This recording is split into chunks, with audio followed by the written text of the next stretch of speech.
Baik, assalamualaikum warahmatullahi wabarakatuh. Kembali lagi di acara Ngopi, Ngobrol Inspirasi.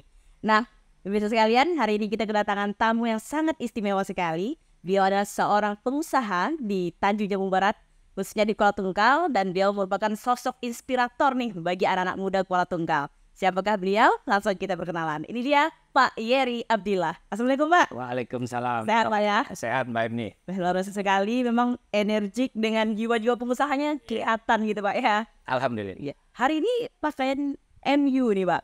Kenapa MU? Saya sangat fans berat MU. Dari dulu? Die hardnya MU di Kuala Tungkal bukan saya. Wah, luar biasa sekali. Jadi para MU yang suka-suka MU nih bisa nih bikin klub dengan Pak Yeri nih, pecinta MU. Jadi saya itu ada ceritanya Mbak. Bung Gambar, MU ini dari dulu, dari tahun 90-an saya udah ngefans berat sama MU. Dulu kakek saya itu yang dari ibu, itu istilahnya itu sangat hobi dengan dunia-dunia olahraga gitu. Terutama juga bola, tinju. Jadi dulu dia berlangganan koran-koran itu, habis kalau setiap dia berlangganan itu saya baca-bacain tuh. Sampai akhirnya saya ngefans, oh ini kayaknya bagus ini MU. Nah makanya sampai sekarang saya ngefans banget sama MU, biarpun sekarang lagi di bawah. Tapi suatu saat pasti akan lagi kayaknya Pak, yakin optimis ya. Dan juga sepertinya nih pemirsa, Pak Yeri ini mencintai MU karena turunan ya kayaknya. Bukan juga Mbak, jadi artinya kakek itu dulu mungkin penggemar Milan. Oh beda lagi. Beda. Ya. Saya MU kan. Iya. Iya. Iya. Oke. Jadi Pak Yeri ini pemirsa, beliau ini adalah sosok motivator lah untuk kami di pemuda terutama Pak, melihat sepak terjang di bidang bisnisnya, terutama beliau ini adalah direktur dari PT Lise Permai. Iya. Tapi sebelum itu kan pengen berkenalan terlebih dahulu nih Pak. Iya. Bagaimana sih Bapak? Tentu Bapak ya untuk menjadi seperti sekarang ini melewati halang rintang yang ibaratnya berdarah-darah gitu Pak ya. Tapi dulu mungkin dari kecilnya Pak Yeri seperti apa sih Pak? Oh iya. Jadi perlu saya ceritakan bahwa saya ini asli Tungkal Mbak Ibni. Wow. Saya asli Tungkal, saya sekolah SD itu di SD 5.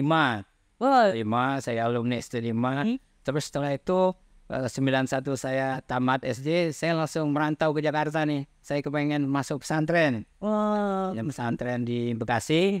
Saya selama 6 tahun. Terus juga latar belakangnya pesantrenannya masih ada lah gitu. Iya. Artinya setelah itu saya melanjutkan kuliah juga di Malang gitu kan. Sampai di 2022 saya kembali ke Tungkal. Jadi setelah itu saya coba kan, karena keluarga juga ada bisnis gitu kan. Keluarga ada juga bisnis, ada perusahaan apa-apa kan. Jadi dari saya coba mengelola ini. Jadi saya itu sudah mengelola perusahaan ini dari 2004. Dari 2004. Ya, dari 2004 saya setelah tamat kuliah itu saya ambil alih untuk pengelolaan usaha seperti itu. Tapi jurusan itu tuh ngambil jurusan apa Pak? Psikologi sebenarnya. Psikologi ya. Tapi waktu kuliah tapi sudah senang berbisnis. Ya. Gitu. Kalau kuliah dulu saya malah jadi aktivis tuh. Aktivis. Organisasi apa boleh disebutin ya? Jadi saya itu karena lahir dari reformasi kan, angkatan 97. Jadi 97-98 itu kita juga sering demo-demo di Jakarta itu. Weh, sejati Pak ya. Kedua ya. Jadi saya latar belakangnya jadi aktivis. Terus 98 juga kita sering pergerakan di mana-mana kan, punya teman di mana-mana di Jakarta, terus di Jawa Timur. Setelah itu saya jadi BEM, kalau di dulu kan saya jadi ketua BEM di tahun 2000 di kampus di Malang. Tapi bahkan sampai saat ini Bapak sebagai ketua pemuda Muhammadiyah Pak ya, di Kuala Tungkal, luar biasa sekali. Jadi bisa kita ambil itu pemirsa, ternyata ya jiwa pengusaha itu harus dibentuk dengan sepak terjang beliau di organisasi, karena di sana dibentuk dan ditempa. Ibaratnya kita terbentur akhirnya terbentuk seperti beliau gitu. Dan juga ini merupakan suatu motivasi untuk kita agar kita bisa apalagi ini adik-adik yang masih mahasiswa, ini merupakan cerminan atau kedepannya bisa kita contoh untuk kedepannya gitu. Betul Mbak. Jadi memang kalau misalkan kita, ini saya pengalaman saya. Jadi artinya kalau misal kita pengen membentuk karakter itu memang harus dari kecil gitu kan. Harus punya motivasi. Karena apa? saya di pesantren itu Mbak bertemu dengan banyak orang, bertemu dengan banyak karakter. Yang dari luar negeri juga ada, yang dari Kalimantan ada, dari Betawi ada. Jadi artinya semua kultur itu kita masuk di situ gitu ya. Artinya kita berbaur dengan orang-orang yang lain beda kultur dengan kita. Jadi artinya kepribadian saya juga dibentuk dari pesantren. Setelah itu saya juga kuliah juga ketemu dengan banyak orang gitu kan. Artinya seperti itulah, di organisasi kita juga dibentuk untuk menjadi pemimpin yang tangguh gitu kan, yang tidak cengeng, yang tidak yang tidak mudah menyerah gitu. Gitu Mbak. Jadi prosesnya memang begitu panjang Pak ya untuk bisa seperti itu. Nah, jika kami tanya nih Pak, jika ditanya ke Pak Yari nih, kalau pengusaha itu Pak dilahirkan atau dibentuk sih Pak? Kalau kita pengen jadi pengusaha? Pengusaha itu dua-duanya bisa. Kalau misalkan kita, kalaupun kita dilahirkan dari orang tua, itu kalau misalkan kita tidak mempunyai jiwa kepemimpinan juga akan hancur. Artinya seperti ini. Kalau misalkan kita menerima aja misalkan dari keluarga kita yang tadinya pengusaha, setelah itu kita tidak bisa membangun atau mengembangkan, karena apa, dunia usaha itu kan berkembang ya. Nah, jadi flourish gitu ya. Jadi artinya terus kalau misalkan kita tidak mempunyai inovasi, tidak mempunyai satu tujuan yang pasti gitu kan, bagaimana mengembangkan usaha, ya pasti akan hancur juga gitu kan, kalau misalkan kita tidak mempunyai jiwa untuk mengembangkan usaha seperti ini. Nah, untuk saat ini nih kan ketahui nih Pak, di Tungkal ini siapa sih yang tidak kenal dengan perumahan-perumahan dari atau properti dari Lise Permai gitu kan? Pasti tanya ini tahu ini ya. Bagaimana sih Pak Lise Permai bisa bertahan seperti ini, bisa survive gitu kan? Sedangkan ada nih juga yang muncul yang baru-baru, pemain-pemain baru ibaratnya gitu Pak. Tapi pada hari ini Lise Permai tetap unggul nih kami lihat Pak. Ya alhamdulillah, itu dari kepercayaan masyarakat Mbak. Jadi kalau saya kasih masukan lah, artinya kalau kita sebagai manusia itu Mbak ya, yang dipegang itu adalah satu, pertama yang kita jaga gitu kan sebagai manusia adalah kesehatan. Kita harus jaga kesehatan. Yang kedua, kita sebagai pengusaha itu kita harus jaga kepercayaan Mbak.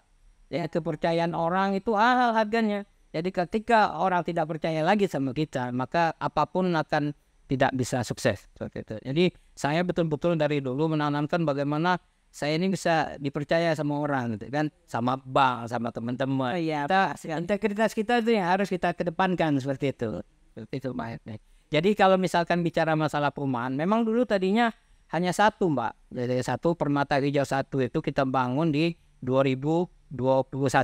Jadi kita mulai bergerak itu di 2021 untuk membangun perizinan, membangun badan usaha gitu kan. PT Lise Permai itu berdirinya di tahun 2001. Jadi kita mulai 2001 Pak ya? 2001 mulai berdiri badan usaha, badan usaha ya berbentuk PT itu kan.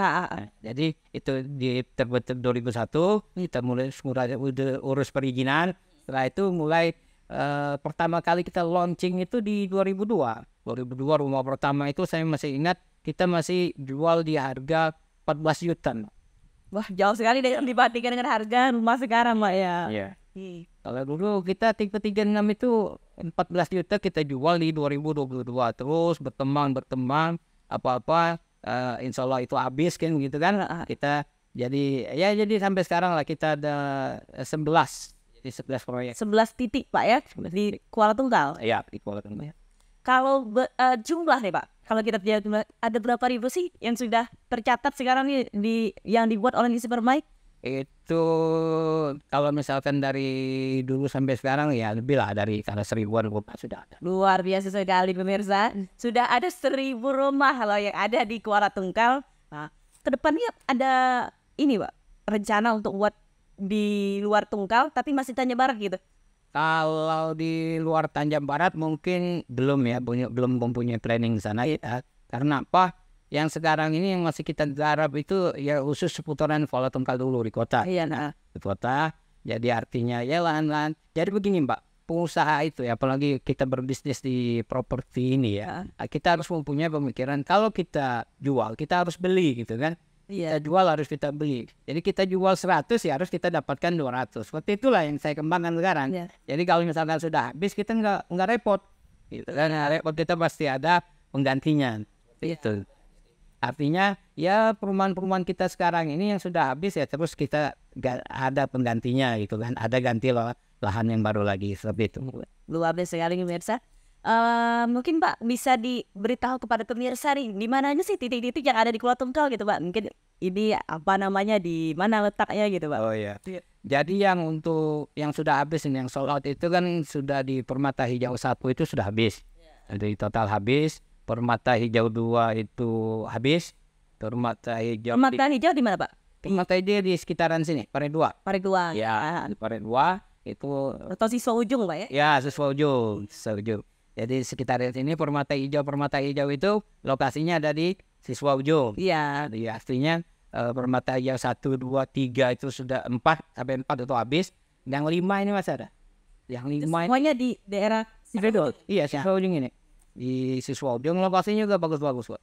Jadi Permata Hijau 5 ini masih ada sekitar 250-an masih ada unit. Permata Hijau 5. Terus ada Permata Biru 2. Permata Biru 2 juga di Jalan Siswa itu masih ada sekitar 25 unit rumah lagi kan. Terus juga ada yang di Manunggal. Ini ada kita penambahan baru kan, itu ada sekitar 40 unit di Permata Ungu 2. Seperti itu. Iya, selain itu juga ada di Pembengis di dekat terminal itu Permata Delima namanya. Iya, Permata Delima juga ada masih sekitar 40 unit lagi. Ada juga Permata Berlian Pak ya? Ya, Permata Berlian sold sudah habis. Sudah habis ya. Boleh ya. Nah, tapi seperti yang kita lihat Pak, nama-nama dari properti itu perumahan yang dari PT Lisbon ini semuanya Permata.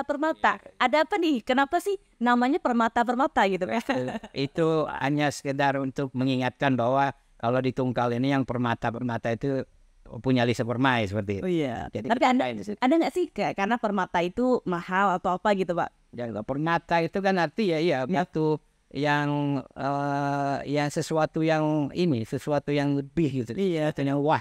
Dan bukan wah itu bukan dalam arti kita berlebih-lebihan gitu kan. Artinya memang ya menggambarkan bahwa sesuatu itu mempunyai nilai gitu, mempunyai nilai tersendiri. Iya, luar biasa sekali. Dan mungkin Pak dari dulu sampai sekarang Lisa Permai bisa berjaya sekarang ini ya. Tentu melewati rintangan tidak mudah gitu Pak. Ada nggak sih rintangan yang dilewati gitu sampai bisa ke saat ini? Apa sih rintangan terberatnya dari Lisa Permai gitu Pak? Ya ada aja Mbak. Namanya kita hidup itu kan selalu ada ujian. Iya, ada tantangan. Kita ini kan ya ada malam, ada siang gitu kan. Ada hujan, ada panas. Iya. Ada orang yang suka sama kita juga, ada orang yang benci. Iya. Jadi kita harus melewati tantangan itu. Ya kalau tantangan-tantangan di dunia usaha itu seperti banyak lah. Kondisi ekonomi juga kan. Iya. Dulu kita pernah krisis ekonomi di 2024 itu 2004 itu kan kita krisis. Iya. Krisis waktu yang Bank Senturi gagal itu kan. Nah itu termasuk dampaknya di perumahan juga gitu kan. Artinya ya kita berjuang, berdoa gitu kan. Artinya karena ada kekuatan lain selain kekuatan manusia, kita harus berdoa juga seperti itu. Kita hadapi inilah gimana ya kita jalan aja gitu kan. Progresikan tetap. Ya itulah saling menjaga kepercayaan orang kepada saya terutama. Saya tanyakan ada nggak sih dampaknya ketika COVID kemarin Pak? Ya kalau secara langsung gitu kan itu ya sedikit banyak ada juga tuh COVID. Karena pendapatan masyarakat yang ini Pak ya, yang terdampak akhirnya untuk mengambil rumah masih pikir-pikir gitu ya Pak ya. Daya beli yang berkurang kan seperti itu. Tapi yang kami rasakan itu lebih banyak ini Mbak ini waktu COVID itu kepercayaan bank sebenarnya memberikan bantuan kredit itu yang kurang gitu kan waktu itu. Dan alhamdulillah untuk sekarang ya sudah berlalu lah masa itu gitu kan. Kalau lihat dari cerita ini, jadi saya nih pemirsa jadi tertarik nih Pak untuk beli rumah gitu Pak ya. Tapi rumahnya saya boleh tanya nggak Pak? Ada tangganya nggak Pak? Ada. Karena saya ini kebetulan belum di rumah tangga Pak. Jangan nih. Ini belum. Kayaknya nggak bisa siaran. Jadi kita juga mau request beli dari Risperma yang ada tangganya gitu Pak, biar rumah tangga gitu. boleh ada. Sebenarnya itu ada karyawan saya Bobby. Jangan Pak. Baik, pemirsa kita kembali ke laptop Pak ya. Jadi tapi Bapak melihat dari kompetitor seperti apa? Misalnya nih, pasti Bapak ini memang sudah lama di sektor berdiri. Tapi kan seiring berjalan waktu ada kompetitor bermunculan. Bapak melihat kompetitor sebagai apa Pak? Gitu. Apakah ini sebagai tantangan kami atau ini sebagai ini musuh kami yang pengen kita hindari atau seperti apa Pak? Enggak lah. Jadi kita itu bersaing itu secara sehat aja. Iya, artinya kita ini ya rezeki kan ada sudah digariskan sama Allah. Iya betul. Jangan sampai kita takut. Semua teman saya kok. Iya, masih sama-sama diri. Artinya jangan aja orang-orang yang menjelek-jelekan kita gitu kan. Kalau saya ini fair aja. Kalau misalkan orang bertanya sama saya bagaimana cara untuk mengawali usaha beli properti, saya kasih kok. Iya sih. Bahkan berarti Bapak melihat kompetitor ini seperti ayo sama-sama gitu Pak. Ayo kita sukses sama-sama gitu Pak ya. Jadi ini Mbak Erni. Jadi trik kita ya, trik saya itu gitu ya. Orang percaya sama kita. Karena apa? Saya itu mengutamakan lokasi Mbak Erni. Kalau rumah ini kan kita seumur hidup kita kan gitu. Iya, jadi artinya kita memilih rumah itu yang dekat, yang nantinya akan menambah investasi kita di situ gitu kan. Ya. Masa kita harus beli rumah ujung kulon sana kan nggak mungkin gitu. Jadi kita membeli rumah itu dengan yang dekat dengan akses tertentu, gitu, akses untuk umum. Strategis. Yang nilainya value-nya itu akan bertambah gitu kan, semakin lama semakin bertambah. Berarti memang ini juga yang membuat Bapak atau lebih ke keluarga Bapak lah untuk memilih sekian banyak lini bisnis, Bapak memilih bisnis properti itu ya. Jadi konsentrasi loh. Jadi banyak bisnis yang lain juga adalah macam nggak perlu kita sebutin tapi itu kan yang jelas, tapi konsentrasi saya itu ya di bisnis properti yang saya kelola. Kalau boleh tahu why gitu memilih ini gitu Pak, untuk yang difokuskan gitu. Oh iya, karena apa? Kami itu ya Mbak Efni ya, bagaimana kita berusaha itu juga bisa membantu masyarakat seperti itu. Artinya kita ini kan berusaha ini kan gimana sih orang punya duit 5 juta sudah bisa rumah, sudah ada yang beli rumah, sertifikat sudah tidak ngurus, kita kan IMB juga sudah include di situ, listrik, airnya juga sudah ada kan seperti itu. Jadi artinya kita betul-betul yang beramal juga di situ gitu kan. Jadi dengan uang 5 juta sekarang, lebih itu dia sudah mendapatkan rumah. Kalau misalkan kita pikir nih, orang mau bangun rumah sekarang kalau pakai duit pribadi mau berapa? Benar gitu. Belum lagi harga tanah, belum lagi ngurus jalannya kan seperti itu. Kalau di perumahan kan sudah ada. Iya benar sekali Pak. Karena memang Pak, rumah ini kalau di mata kita itu adalah sesuatu yang besar dan susah untuk mencapai gitu Pak. Bahkan kan kalau kita menurunkan ada yang berpenghasilan yang mungkin hanya cukup untuk makan lah gitu Pak. Belum bisa untuk membuat rumah yang sekian puluh juta gitu Pak ya. Bahkan mungkin anak 3 pun belum bisa beli rumah Pak. Tapi kalau dengan adanya Risperma ini terbantu gitu, bisa punya rumah gitu kan, dengan bisa cicil setiap bulan. Apalagi nih Pak, bagi anak-anak muda nih Pak ya, yang mau menikah mungkin dituntut oleh calon mertua harus punya rumah dulu untuk anak saya nih. Cocok banget. Jadi benar Pak nih, jadi konsumen saya itu ya, konsumen kita itu rata-rata memang anak muda gitu kan, yang baru nikah, baru keluarga baru belum punya anak, baru menikah, nggak ada ASN di situ, polisi kan ini. Jadi artinya memang mereka yang muda-muda gitu kan, kita sudah rumah. Karena apa? Kalau misalkan kita tarik ke atas gitu kan, rumah ini memang kebutuhannya sangat primer dasarnya. Jadi kalau misalkan orang-orang tidak mempunyai rumah itu nanti dampaknya akan ke yang lain-lain gitu. Ya kriminalitas bisa bertambah kan gitu. Karena apa? Ya kita masa selamanya ingin tinggal di rumah mertua kan? Iya benar sekali Pak. Dari kesuksesan yang didapat oleh Risperma saat ini, mungkin Bapak ada nggak sih untuk memotivasi anak muda yang di luar sana nih Pak, yang baru merangkap nih pengen berbisnis Pak? Apa Pak motivasinya? Ya kalau kita bisnis itu ya saya memotivasi lakukan kalau misal itu menurut kita baik gitu. Ya artinya kalau misalkan kita mau bisnis kuliner, kalau menurut itu kita baik dan kita enjoy menjalaninya, lakukan aja. Itu seperti yang saya katakan tadi kan, yang wajib kita apa namanya, yang wajib kita harus taati gitu. Dia ada kata harus mempunyai apa istilahnya itu, kita harus tekankan di diri kita ini bahwa kepercayaan orang itu harus kita jaga. Apalagi kita di dunia usaha ya. Sekali orang tidak percaya, maka semuanya akan hancur. Kepercayaan itu mahal, Pak ya. Ya. Berarti memang Pak ya, dalam berbisnis ini kita selain cuan, ibaratnya harus juga bermanfaat untuk orang gitu. Niatkan yang itu Pak ya. Uang itu bisa dicari kok Mbak. Kalau misalkan kita sudah dipercaya nih di bank ini saya ini kalau bukannya sombong itu, artinya kita kalau misalkan memulai usaha satu, ya banyak lah kawan-kawan yang di bank itu yang menawari itu bantuan kredit, menurut pembiayaan apa-apa. Ya tinggal kita aja lah. Mungkin karena mereka sudah nyaman dengan kita kan, dengan sudah percaya sama kita. Itulah yang saya bilang tadi kan, harus membentuk kepercayaan orang.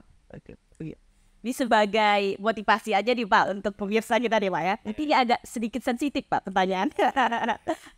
Kalau misalnya kita akumulasikan dalam 1 bulan Pak, kira-kira ini Superman mencapai angka berapa digit? Iya, boleh dibocorkan nggak sih Pak untuk pemirsa?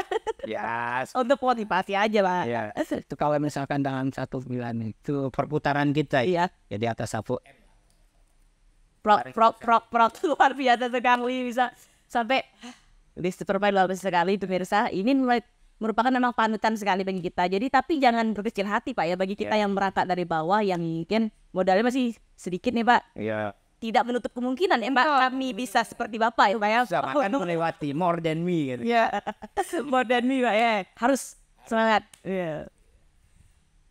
Tapi Bapak melihat dari anak muda sekarang bagaimana Pak di Tungkal ini Pak? Apakah sudah mungkin Bapak membandingkan dari zaman nih Bapak mulai terjun langsung ke PT Nispermai kan 2004 nih ya. Kalau lihat dari sekarang bagaimana Pak? Apakah anak sekarang lebih kreatif atau malah saya lihat anak sekarang tidak seperti getolnya pemuda zaman dulu waktu Bapak mulai terjun gitu Pak? Enggak juga Pak. Sekarang ini malah anak-anak muda itu kreatif Pak. Dalam mencari uang apa-apa itu Pak, dalam mencari income lah. Iya. Mencari income itu lebih kreatif Pak. Yang sekarang. Bank juga sudah istilahnya itu enggak saklek menilai usaha apapun bisa dibantu gitu kan. Kalau misalkan sekarang ini. Jadi enggak mesti harus yang fixed income gitu kan, yang ada 1 bulan harus kita terima sekian fix ya, nggak mesti kayak gitu. Jadi kalau usaha-usaha yang lain juga bisa ini kok dibantu juga lah sama bank itu. Itu cuma sekarang ini Mbak, yang membuat kita itu resah gitu ya. Ini keresahan saya nih ya. Keresahan saya itu anak-anak muda sekarang ini sering sekali tergiur sama yang namanya pinjol itu Mbak. Pinjol Pak, Pak. Iya. Jadi kalau misalkan ini saya sarankan. Iya. Mungkin sarankan Pak, pemirsa Pak. Jangan inilah, artinya kita jangan terjebak dengan yang namanya pinjol gitu. Pinjol, yang namanya pinjaman ya bank, ya yang bunga-bunganya terlalu tidak masuk akal. Iya, ini saran saya gitu. Tapi anak muda sudah cukup kreatif ya Pak ya di Tungkal ini, apalagi sekarang nih kuliner kayaknya yang lebih wah di Tungkal. Bapak merasakan nggak sih Pak? Iya. Seperti sekarang di daerah Parisatu Pak. Wah sekarang malamnya luar biasa kan? Luar biasa. Di apanya pinggir-pinggir jalan itu luar biasa. Belum lagi yang sudah buka kafe-kafe gitu. Tapi saran Bapak apa sih Pak? Ini kan booming sekali nih kuliner gitu. Saran Bapak apa sih? Jangan terlalu terlena atau bagaimana sih menyiapkan ke depannya biar bisa survive, jangan waktu booming-boomingnya aja gitu Pak. Rame-rame gitu. Jadi bisnis kuliner kan memang sekarang lagi booming. Seperti Mbak Ebni katakan tadi lah. Artinya ya memang jangan sampai hal-hal seperti ini kita jalani terus gitu kan. Ada tidak ada, ini harus kita fokuskan di situ. Jadi jangan sampai kita belum sukses pindah ke yang lain, belum sukses pindah ke yang lain. Jadi harus fokuskan dalam satu usaha. Nah, itu kalau misalkan diulang berkali-kali gagal ya baru kita pindah. Nih kalau menurut Bapak nih Pak ya, dari kita membangun bisnisnya ada beberapa poin penting sih yang harus kita ingat. Mungkin pertama tadi niatnya atau apa kan harus bermanfaat untuk orang lain gitu. Kemudian apa sih selanjutnya Pak yang harus kita pegang sebagai prinsip kita untuk menjalankan sebuah usaha? Ya kalau misalkan usaha itu ya, kalau menurut saya ini kita dalam berusaha itu kita harus tidak boleh ikut-ikut dengan orang itu kan, artinya sedikit beda itu lebih baik daripada sedikit lebih baik. Jadi kita beda lah dengan orang-orang yang ada gitu kan, kita beda cara pemasarannya, kita beda dengan cara promosinya. Jadi harus kita dan juga harus berani Mbak. Berani ya, unik, berani, berarti Pak unik kan berbeda dengan yang lain gitu Pak, dan harus berani Pak ya, dan harus berani menerima resiko apapun yang terjadi nanti. Karena apa? Memang hidup itu kan yang nggak selalu, yang nggak seperti di atas, dengan sekali. Ya nggak selama, ya kita ada ini terus survive, kadang di bawah, kadang di atas. Ini bagaimana kita bisa survive dengan hal itu? Betul sekali, luar biasa sekali wejangan dari Pak Yeri pada hari ini pemirsa. Tapi Pak, bagaimana sih pandangan Bapak nih? Selain anak muda Bapak bilang tadi saat ini banyak yang kreatif, Pak ya. Tapi ada juga nih sebagian yang suka yang instan nih Pak. Pengennya di rumah rebahan, tapi buat status Pak, semuanya akan indah pada waktunya katanya Pak. Padahal effortnya tidak ada Pak. Bagaimana sih Pak dari Bapak orang ini? Ya itulah, kalau misalkan kalau kita dulu kan, kalau generasi sekarang ini kan nggak bisa diomelin Pak ya. Artinya mentalnya juga kita beda lah dengan orang-orang dulu kan. Mentalnya sudah tinggi. Jadi sekarang ini memang itulah saya katakan tadi kan, memang untuk mencari uang itu, mencari income itu lebih banyak sekarang kan. Lebih banyak sekarang pastinya. Ya tapi juga permasalahannya juga bisa enggak setangguh orang yang dulu gitu. Tahan banting Pak ya. Kalau saya lihat sih Pak, menurut Bapak seberapa berpengaruh ya Pak gadget, ada HP, ada PC mungkin ya, ada elektronik lainnya lah gitu Pak untuk pemuda saat ini gitu. Mungkin ada dua sisi mata koin lah Pak, ada yang baiknya, ada yang buruknya gitu Pak. Kalau menurut Bapak memandang dengan hadirnya sekarang ini, kemarin kan sudah 4.0 Pak, sekarang bahkan 5.0 Pak, sudah masuk ke zamannya robot sekarang ini. Bagaimana Bapak melihat itu? Apakah lebih ke positifnya atau negatifnya Pak? Itu mau nggak mau kan kita harus terima lah, kita harus ikuti, kita harus siap seperti itu. Jadi ya ada banyak memang kita ini kan lah bahwa metode kayak generasi yang sekarang ini kan sudah diinikan dengan internet, apa itu sebenarnya sih lebih mempermudah kan.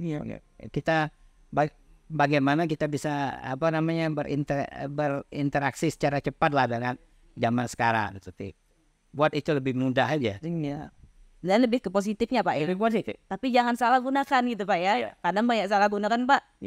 Adanya gap online gitu kan, jadi kayak lupa waktu gitu Pak ya. Benar. Oke, itu nih banyak sekali motivasi yang sudah diberikan nih Pak untuk pemirsa di rumah. Tapi Pak, nih anak-anak Bapak nih kira-kira bakal Bapak godok jadi pengusaha atau terserah dia aja mau jadi apa gitu? Kalau anak saya ini kan ada anak 4. Jadi saya itu nikah dulu itu di tahun 2004 gitu ya. Saya udah nikah di 2004. Tapi Tuhan belum memberikan saya anak gitu kan, saya baru mempunyai anak pertama itu di 2010. Jadi 6 tahun saya menikah baru saya dikasih anak. Seperti itu. Jadi anak saya itu yang saya tanamkan ya pertama itu seperti orang tua saya lah. Dan kita harus tanamkan ke agamanya dulu. Apa saya insya Allah kita tanamkan dengan bagaimana ya dia nilai-nilai agamanya terlebih dahulu. Pondasinya tuh. Pondasinya anak saya sekarang pesantren juga, yang pesantren ikut jejak bapaknya gitu ya. Di pesantren sama Pak dengan Bapak dulu? Iya di Darun aja. Di Jakarta. Tapi ke depannya mereka pokoknya saya bebasin aja. Yang penting positif, Pak ya. Positif, jangan sesuai dengan kemampuan dia lah. Kemampuan sesuai dengan kemampuan dia yang jelas. Ya kita harus tanamkan itu nilai-nilai agama terlebih dahulu. Kalau untuk pengusaha di Tunggal nih Pak, menurut Bapak perlukah support pemerintah Pak untuk mereka-mereka Oh iya, dalam bentuk apa Pak gitu? itu dalam bentuk kebijakan lah. Kalau pemerintah itu harus membantu dalam bentuk kebijakan. Jangan mempersulit, harus sifatnya itu harus bersinergi gitu kan. Maksudnya mempersulit ini maksudnya di perizinannya. Misalkan di pajak, Iya. gitu kan. Itu seharus berinovasi lah juga pemerintah itu kan. Jangan saklek dengan aturan-aturan seperti itu. Maksudnya kalau misalkan kayak UMKM apa itu kan, Iya benar sekali. tidak perlu dibebankan dengan biaya-biaya yang pajak yang ini kan Tinggi. yang tinggi. Jadi artinya bagaimana UMKM ini bisa berkembang. Pemerintah harus memperhatikan itu. Ya benar sekali Pak. Karena memang kita ketahui bahwa Pak dengan adanya munculnya pengusaha-pengusaha baru yang mulai dari UMKM Pak ya, ini kan sangat baik untuk perkembangan di daerah kita, khususnya dan umumnya untuk Indonesia, karena bisa membuka lapangan pekerjaan, mengurangi pengangguran Pak ya, dan juga mungkin income untuk daerah kita juga ada dari sana Pak ya. PPAD-nya. Saya ini Mbak, di perumahan itu banyak kita ini bersimbiosis mutualisme, jadi saling menguntungkan. Saya berapa banyak saya sudah sumbangkan PAD ke daerah dari hasil pajak kita kan gitu. Iya Dengan BPATB, belum lagi PBB-nya, belum lagi lahan yang dulunya lahan tidur jadi lahan berkembang kan kayak gitu. Itu jadi banyaklah yang artinya kita bisa tawarkan juga kepada pemerintah gitu. Iya betul sekali. Berarti menyumbang income untuk daerah, dan harapan Bapak uang yang sudah kita sumbangkan untuk pemerintah ini bisa digunakan untuk kepentingan rakyat juga, masyarakat entrepreneur atau pengusaha-pengusaha baru gitu Pak. Itu betul. Jadi nggak mungkin lah kita jangan mindset kita itu jangan sebentar-bentar apa namanya ya. Kadang-kadang orang-orang kita ini kan mau yang fixed income gitu. Iya. Ya, SN-nya nggak boleh disalahkan juga. Ya.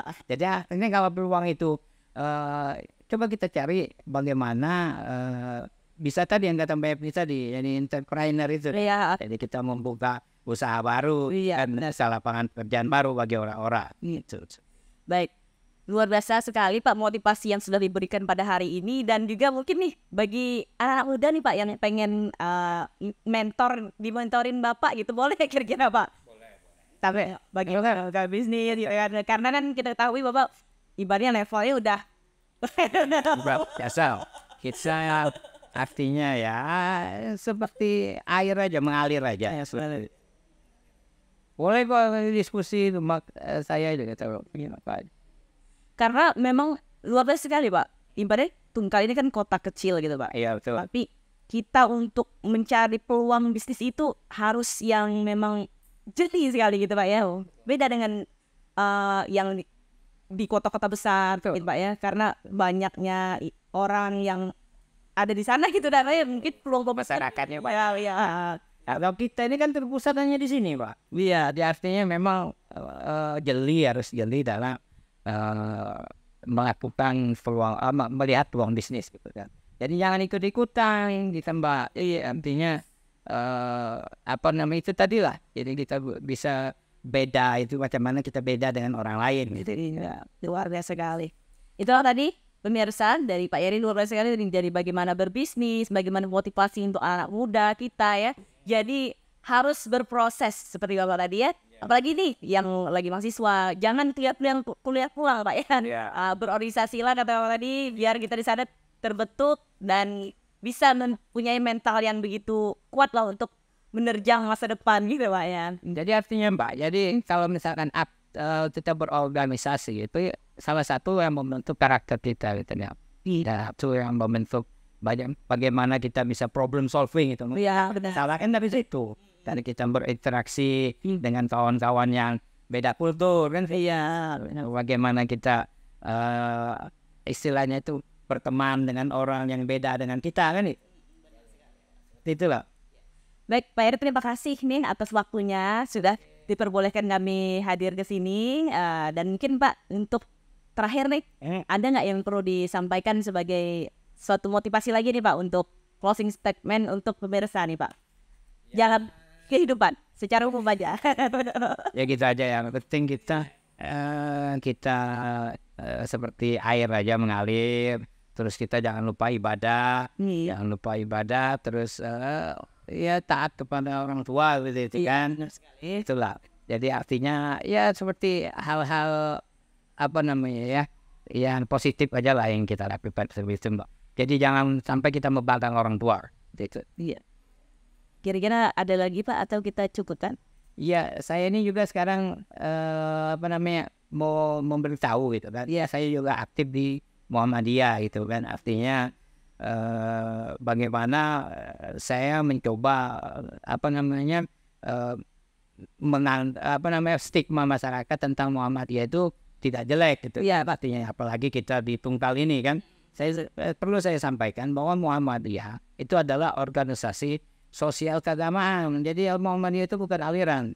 Iya, jadi Muhammadiyah itu bukan aliran. Kita sama-sama dengan NU itu kan. Iya, ada sama kok. Ahlussunnah wal Jamaah seperti itulah. Jadi kami di Muhammadiyah juga apa namanya mempunyai visi untuk membangun masyarakat yang ya apa memberikan sesuatu ke masyarakat yang baik-baik lah. Seperti itu. Iya.